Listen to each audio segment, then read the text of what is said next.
Hi, beloveds. Let's talk about human resources. Let's talk about having vacancies, in our congregations, and we need to fill them. So, do we have missing people? Yes, many of us may.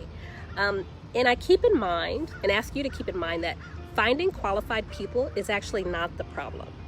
Finding qualified people at the salary you're willing to pay, with, for many of us, the lack of flexibility and limited benefits that we have to offer. That is the problem. So what can we do to retain and recruit more qualified people at the schedule that you're offering and at the benefits that you have available? So think about that. And then also think about why you have a vacancy in the first place. Some of us are starting too far, and we need to actually go back and backtrack and think about, do we really know why the last person in the position left? And keep in mind, and we know this intuitively, but it's hard to kind of think about it, but why they left and why they told you they left are actually two different things.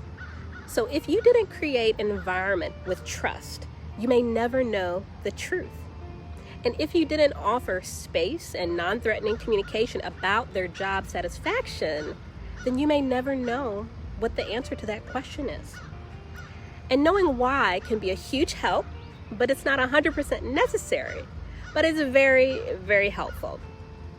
And when it comes to being fully staffed, we can use all the help that we can get. So we keep that in mind.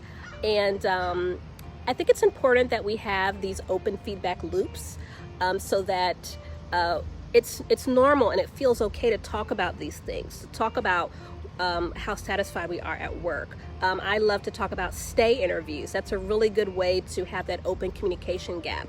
And think about, do we have enough workplace flexibility? Is the culture inclusive? What is most important to that employee and why? And to what degree are we meeting that as an employer? So if we have a healthy work environment, then you'll need to recruit less. And also keep in mind that when there's a vacancy somewhere, it just ripples all over the congregation. If you don't have an office administrator, other people are going to feel that. People's emails aren't going to get answered, and someone else is going to have to pull that weight, or some things just may not be able to get done, and that will affect membership. People won't be able to have all the information or do what they need to do, so it just ripples. So think about that, and think about, if there is a open position, are you communicating with your congregation members to encourage them to share that with other people? Are you, in some places there may be a referral bonus. Maybe think about doubling that. Maybe what you're offering is actually not enough for everything you want the person to do. So think about that. And also think about who is responsible for training this new person when they come on board. Are we paying for professional memberships?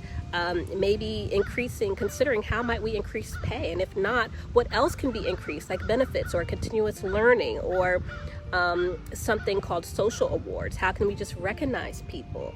So I understand that a lot of congregations and other faith communities are really, tight on money right now, but money, as we know, is not the primary motivator for many people. There are other things that are very important.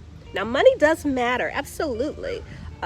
But if you're able to align what you're asking for with money and benefits, it can just make a really great compensation package that you can still use to attract people. So I just gave you a lot of questions to think about and some circumstances. So think on that. And then if you have questions, circle back with me. Would love to talk to you more about it. Bye-bye.